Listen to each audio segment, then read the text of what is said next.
Daring defiance, Ukraine's capital braces as Russian forces close in. In the face of Putin's advancing troops, Rohits with soldiers in Kyiv who don't want to give them an inch. It's an astonishing eyewitness report. Against a global superpower, a volunteer force determined against all the odds. Well, I'm here in order to protect my family, my country, and my region, where my people. And shoulder to shoulder, a message from their president, Volodymyr Zelensky, who won't leave their side. Slava našim. Glory to our defenders. Glory to Ukraine. Glory to heroes. He is a president who knows he is Russia's #1 target. As the sirens sound again tonight, he and his country hold their breath. We'll bring you all the latest developments. Still they pour in across borders north, east and south. How this Ukrainian survived this Russian brutality, a miracle. As Ukrainian troops try to block them, Dan sees the scale of the challenge. The Russian special forces are not far down this road and they are preparing for them to advance. Those who made it out looses in Poland as it opens its arms to refugees. The West ramps up sanctions and the Prime Minister tries this.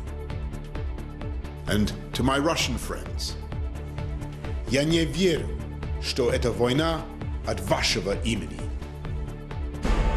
And kicking them into the cold, how the world of sport is pushing back against Putin. Good evening. The armed forces of Ukraine and the people of its capital are about to endure the fiercest of tests. Russian ground troops have been heading towards Kyiv all day. Some of the main force are 30 miles away. But an advance party has reached the north of the city.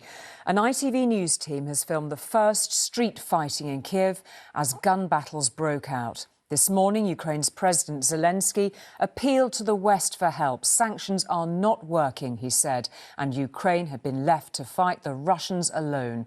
NATO is to send more troops, but only to neighbouring countries. Sanctions will be tightened around President Putin himself. But as Kyiv once again comes under rocket fire tonight, it is the tightening of Russia's grip around Ukraine's capital that is alarming its people and Western governments. This was the day when Putin came for Kyiv.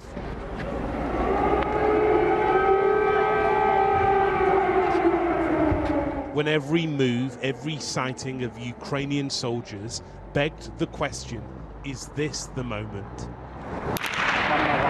We found soldiers taking cover next to the river.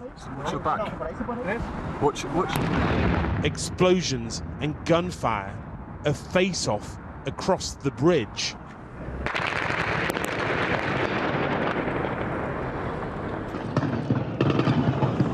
We're next to the commander who breaks from firing bullets to whisper me a warning. Sniper, he says.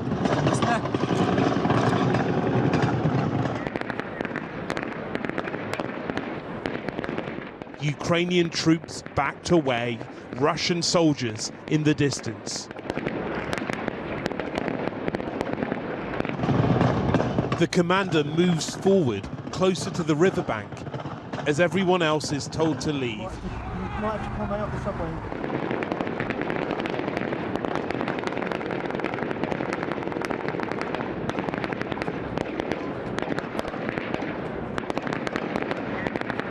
It's clear that the Russian military have now reached the capital, and people who live close to this spot are leaving while they can. On the outskirts of the city, a volunteer army gathers with weapons, waiting for orders. Well, I'm here in order to protect my family, my country, and my region where I live. My people. When do you expect Russians to be in the middle, in the center of Kyiv? Never. Never. Never. Further along the road into Kyiv, what happened here earlier is being seen as a warning about the people who intend to take this city. The swerving military vehicle is Russian, and it appears to deliberately strike a car driven by an elderly civilian.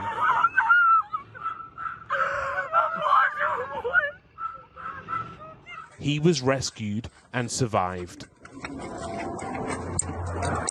According to Ukrainian officials, 3 Russian soldiers were killed in the firefight that followed.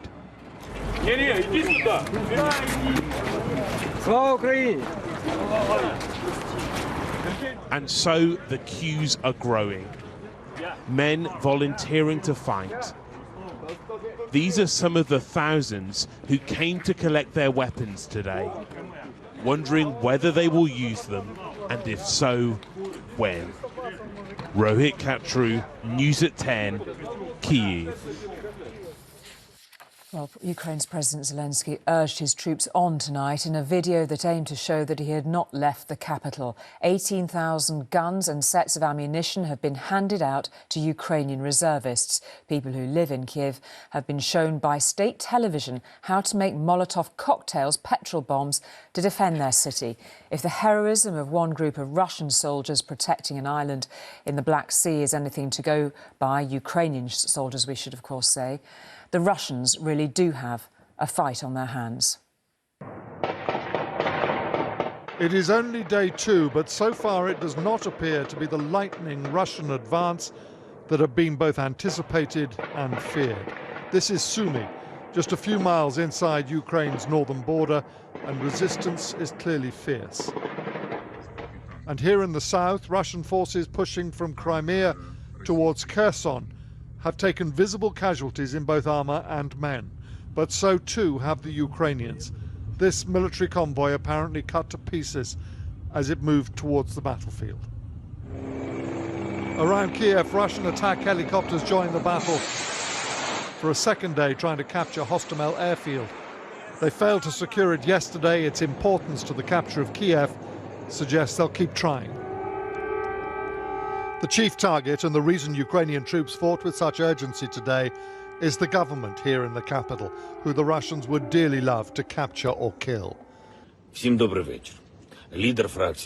President Zelensky and several ministers were filmed from a secure location this afternoon, defiant but angry that their nation has received so little help. This morning we are defending our country alone. Just like yesterday, the most powerful country in the world looked on from a distance. Russia was hit with sanctions yesterday, but these are not enough to get these foreign troops off our soil.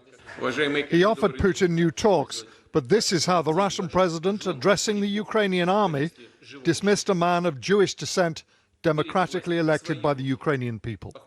It will be so much easier to talk to you and negotiate with you than with this gang of Nazis that has captured Kyiv. In a powerful show of unity, Zelensky's predecessor and sworn political opponent, Petro Poroshenko, is joining the fight, taking up arms in a National Guard unit. I think that Putin never will catch Ukraine, despite, no matter how many soldiers he has, how many missiles he has, how many nuclear weapons he has. We, Ukrainians, are free people with a great European future. A free people, but a people now forced to scramble for trains, any trains heading east and out of the war zone. And those who can't travel, or with nowhere to go if they did, a third night of sheltering in the deep and protected tunnels of Kiev's underground system. 2 stories of extraordinary heroism have emerged today. On a tiny island in the Baltic, 13 defenders were radioed by a Russian warship to lay down their arms. They told them, in no uncertain terms, they would not. All 13 were killed. In the south, this bridge was blown to prevent a Russian armoured column crossing. The man laying the charges was Vitaly Skakin. He did not have time to lay a remote fuse, so after calling his colleagues to say goodbye, he blew it anyway. Even in the face of heroics, it's not clear how much longer the Russians can be held off. This armoured column in Belarus is heading towards the battlefield, and there are many, many more like it. The offer from NATO countries tonight to send air defence systems would undoubtedly have been more useful a few weeks ago, though the portable systems, so effective against helicopters, will be especially welcome. They are unlikely, though, to change the course of this battle. James Mays, News at 10, Kiev. So, as day 2 of the invasion ends, here is what we know tonight. After last night's overnight missile and artillery attacks, fighting has been concentrated around Kyiv. Northwest of the capital, there has been an intense battle for control of the strategically important Antonov airport. This morning, armoured vehicles entered the city in the northern suburb of Obolon. Gunfire has been heard across the city, not far from the presidential palace. The MOD here say Russian forces failed to capture Chernihiv and are now advancing on Kyiv by a different route and, as we've mentioned, are now 30 miles away.